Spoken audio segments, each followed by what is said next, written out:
They play three at the back. Which person, who in their right state of mind is going to play three at the back against a team that's fifth in the Portuguese league?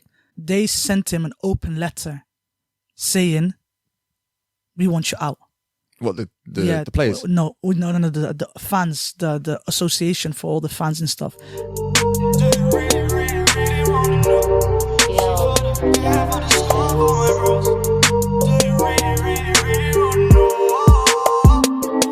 Welcome back to the MVP podcast. My name is B-Man. I'm here with Sosa, and we're back again with another football episode on the channel. I never say my name. You always introduce me. Yeah, I know. Do you prefer to say your name? I'd like to say my name once. Well, another story, another time. We're redoing this right now. We're redoing this right now. Okay, so you ready? Welcome back to the MVP podcast. My name is B-Man. And I'm your boy Sosa. It don't sound right. It doesn't. Actually, do you know what? We'll let people decide that. Okay. Watched it. Which version is better, if he introduces himself or not. We watched quite a fair bit of football yesterday. Yes. Chelsea. Touch me. Yeah. Yeah, we did bits. Yo, how scary is it that this team made it this far without Kante and Rudiger? Can I be very brief? Yeah, this team works almost, I don't want to say better, but it works without Kante, which leads me to believe, we can actually move on from Kante. Yeah, one of my boys, this is last night, we're talking 1 o'clock in the morning last night. He said, when I told him, you guys got Kante back, he goes, I'll be honest with you, the way that Jorginho and Kovacic have been working together, I don't even know whether we need him or not. These guys, two magicians. Yeah. One Kovacic, I've been wanting this guy at Chelsea since he was at Inter Milan, and then he went to Real Madrid and sat on the bench for like 4 years. Did my nutting. As soon as he allowed to leave that club, comes to Chelsea. He's a different story, bro. Yeah. He's a different breed. It's a funny team.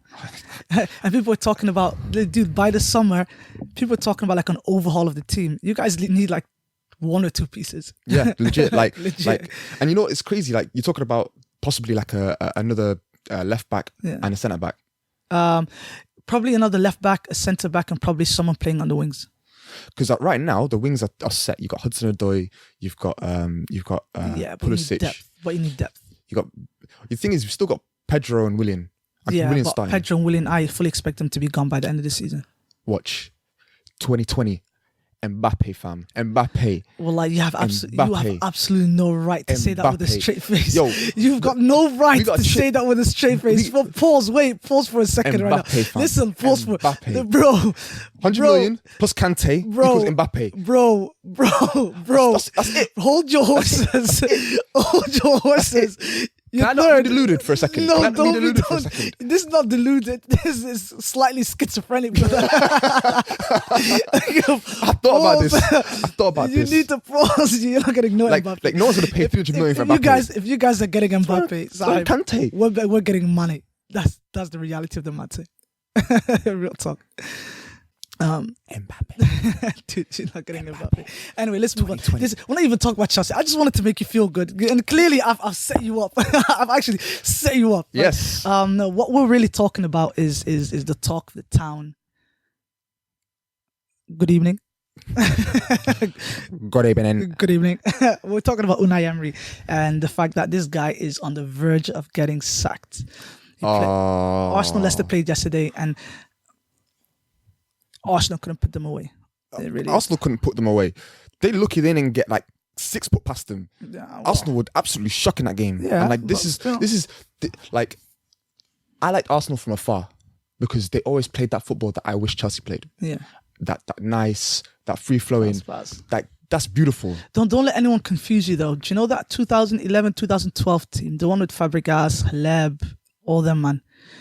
And everyone's like, "Oh, it's beautiful football." I actually hated that football because all they used to do. What do you mean the team where it had Ramsey and Wiltshire like running the show? No, just the one before that.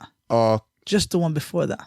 Oh, the yeah. one where they used to pass the ball around outside of the box from left to right until there was a pick past the pick. Oh yeah, that's beautiful. There was nothing beautiful about that. That's what I do in FIFA, where you just pass the ball and then just wait for a mistake, and then you just steal through ball. This is it's just too mind numbing to watch. Eventually, the pass that comes is always beautiful. Fabregas is arguably one of the best midfielders Like to they ever go play for like this game. 40, 50 passes. Yeah. Well, anyway, again, we're going. We're far from that team right now. Listen, we are far going, from that yeah, team. yeah, we're going in a completely opposite way. We're talking about Unai Emery. Talk about Unai Emery. First of all, should he get sacked? Should he get sacked right now? First of all. Well, the board's not going to sack him. No. I'm not asking you that. I'm asking should he get sacked right now? Yeah, for the sake of the club of Arsenal making top 4. Okay. He needs to go. If he leaves, can Arsenal still make top 4? Again, it depends on who they get. What if they get Mourinho? If they get Mourinho, I have no doubt that they'll get top 4. Why is everyone so high on Mourinho? It's just because he has that first impact, the boom. Because mentally, this guy will come to you. I remember when there was an interview with Frank Lampard. Frank was saying, like, when he first met the guy, like, he was in the shower. The guy just comes up to you and goes, "You are going to be the best midfielder in the world." And Lampard was like, okay. And like, he left and Lampard was like, "Yo, I felt it." Like, I was like, "Yo, this guy, he means it." Okay, well, do you know what? Should we pause for a second there? Because he said in the showers, exactly, which is the weirdest place to be. And he felt it. And he felt I didn't think that. You're the dirty one. But, that's messed up. But like the way he goes, "Yo," he like. I didn't. It was bizarre. He goes, it was bizarre the fact that where it happened and the fact that he told me that. Like, but it's like, yo.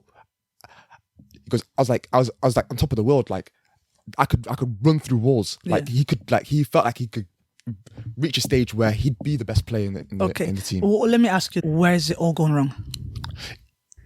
It's going wrong with the tactics. Okay. Like, we see them line up, and every team's got an identity, whether they're like a defensive-minded team, whether they're a pressing team, whether it's a countering. Like, they've all got different identities. Watching that last game with Arsenal, like, they were sat back and Leicester had like 5, 6, 7 players in their box. And I'm like, this is not Arsenal. Why are they all camped up? And like, this is not like, you know, they've been pressing them. Like, the ball's just literally come up the pitch. As soon as the ball gets into the final third, everyone's back. Yeah. And I don't think anyone noticed it back when he was managing at Sevilla, because they were a team that really were trying to compete with the big dogs. Yeah. And so them playing like that and then hitting on the counter made sense for them. But Arsenal can't be doing this. They need to be pushing teams out. Do you know, and they have not been doing that. Do you know what really surprises me? One of the things that I read when he just come into the league was how he micromanages a lot of the things that happen on the pitch. So for people that don't know, Valencia actually, when he used to manage Valencia, they actually Was it Valencia you managed? Yeah, also at Valencia and Seville and whatnot. They sent him an open letter saying, "We want you out." What, the players? No, the fans, the association for all the fans and stuff. They said, "We want him out." Yeah, imagine that. And the players complained, but this is what they said. They said that he used to make us sit and watch film for 3-4 hours in a row, constantly repeating clips, constantly showing us corners, set pieces over and over again, to a point where they said we used to see people falling asleep on the side. Like, people were not interested, but he used to repeat it so much that by the time it got to game day, we knew exactly what we needed to do. I mean, that's being prepared at least. Yeah, and apparently he changed that because people complained about those methods, but it's extreme. It is extreme, and that's very extreme. But they said, but it worked. Although we hated it, but it worked, because once we got onto the pitch, we knew exactly what everything was. We had set plays. Kind of like basketball, we had set plays. When corners came, I knew exactly where I needed to be. I knew where I needed to run. And we just needed the person that was going to take the set piece to put it in the right place for us to capitalize and hope that the other team couldn't defend it.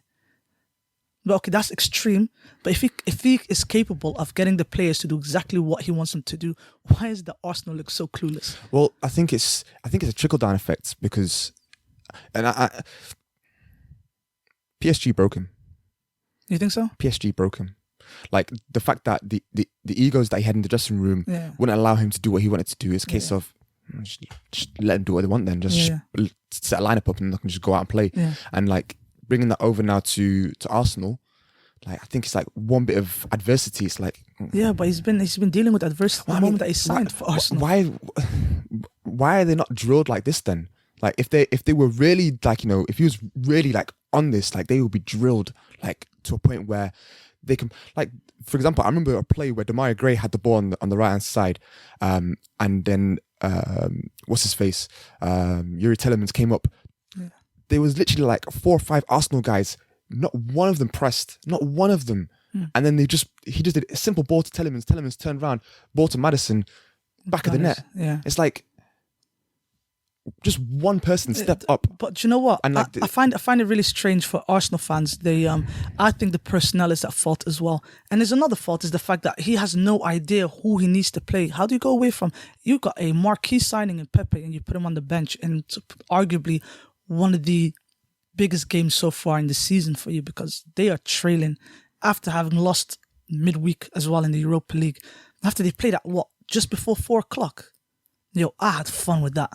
Let me tell you now, I took the mick of Arsenal fans. I seen you. The Twitter account was just going crazy. It is ridiculous. By the way, follow us on our Twitter account. My Twitter account is lit. And Instagram. There's a picture of Unai Emery with him just going, good evening, good evening, good evening. That is when I tell you, when Tarek dropped that picture, I was done. Yeah. I was done out here because I was done. Ridiculous. Do you know what? I'm always up for a bit of banter with Arsenal fans. But that's the thing. It's got to a point. It's not banter anymore. I genuinely feel for this team. No, but I don't think anyone should. This team is a top 4 team based on the quality of the Premier League right now. Funnily enough, I think the quality of the Premier League has gone up a little bit just based on how the teams are playing. Everyone's playing football right now. But Arsenal have a top 3, top 4 squad. You know, it's crazy. Like you said, their squad, I don't think that squad's top 3, top 4. I think so. They're starting right now. But let me put it this way. The players, if you put them individually, you rank them individually. Yeah. Like say you had a list of all Premier League players, Arsenal players will rank very highly. Yeah. But when you take that collective, they're not as good as Leicester. No, but that's due to the manager, bro. Exactly. That's due to the manager. So you change that manager now, you might be looking at a top 4 team. Of course, definitely. The thing, Unai Emery, we have no idea what type of manager is. Is he a defensive manager? Is he an attacking manager? What does he press? Does he hold possession? Is it what type of football is it? We have no idea. But if you have a specialist in Mourinho who is a master tactician, like getting 0-0 draws. Oh yeah, he knows how to get a win. Which, in my opinion, is not what Arsenal need. Arsenal's deficiencies are at the back. They need to be what Liverpool were like 4 or 5 years ago, which is, okay, we know we're going to concede goals because let's be honest, our midfield and our defenders are not on par. But let me tell you now, if we put all our eggs into one basket, we're just attacking, we will put 3, 4, 5 goals. Don't get it twisted. Mourinho's not a case of he only just defends. Like but he defends a lot. His Real Madrid team that won the league, they were scoring goals for fun. Yeah, but they were. But at the same time, any big game that came around, his first idea was put at least 9 men behind the ball. That's the case excluding the goalkeeper. That's tactics for the specific game. That's what's missing here is like the players are not motivated. They've down tools. No. Yeah.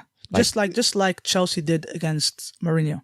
Yeah, well, that was a case of the Mourinho's time had come. Like he had checked out. I don't think Emery's checked out. I think the sad thing is I think Emery's trying. like he's trying and he's losing still. Yeah. Which is like at this point, like I can't see him. Like if he's staying there, he's staying there because they don't want to rock the boat right now, and he's just gonna be there till the end of the season. But he just doesn't need to. He shouldn't be there, man. It's like he's literally just. You need to cut your losses. You're beating a dead horse at this moment. Yeah. Like he doesn't need to be there. There's just way too much going on around Arsenal. Xhaka now is officially omitted from the team, talking about, well, we're going to sell him in January, which whatever. I did say there's no coming back from what he did. I don't think there's any coming back from what he did. Ozil's been playing and Ozil has come back and is all of a sudden playing now. Like every battle that he had now, how about he's this? Lost. I was watching the game and I came late to watching the game. I started watching it like the 30th minute.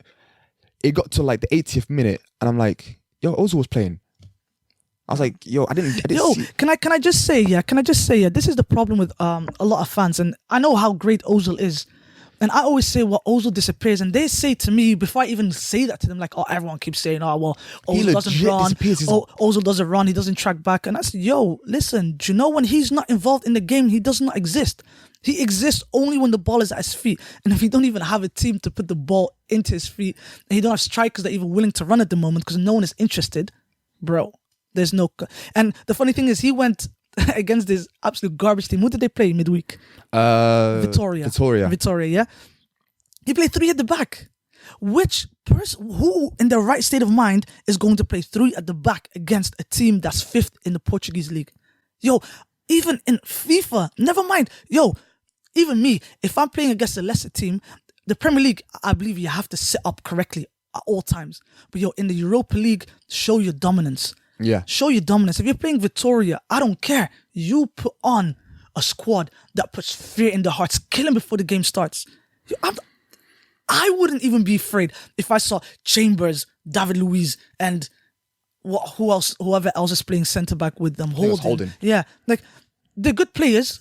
They're good players within their rights. All 3 of them are good players, but yo, they will not strike fear in my heart ever. If I hear, yo, I'm playing Van Dijk and I'm playing Matip, yo, I'm thinking, yo, I need to bring my A game today because those guys will yam everything. Yeah. Well, that's the thing. Like they're not great defenders. They're okay defenders. Listen, 4-3-3. Play Guendouzi, play Torreira, play Ozil, play Pepe, play Aubameyang, play Lacazette, and tell every single one of them, yo, triangle passing, push it forward, get it out wide. I want as many shots on target as possible until we get a goal. Yeah. Well, to be fair, that's like it's easy to say that. Yeah. And it's a case of I don't think the players are listening anymore. Yeah, I know what you mean. I think that squad, it should be a top 4 team. Like if Arsenal, if Man United are dropping points, yeah. If Chelsea were considered to be a young squad that shouldn't really be contending, Leicester, we don't want to say Leicester came out of nowhere because they've been playing really well since the end of last season. True. But even still, they should not like drawing to Leicester would be okay. Yeah. Like even like losing like 1-0, but like the way that they lost, the manner and how they lost. Yeah. These guys. Like this was embarrassing. It was. This was embarrassing. They conceded so many shots on target. Their setup, the way that the defender is woeful.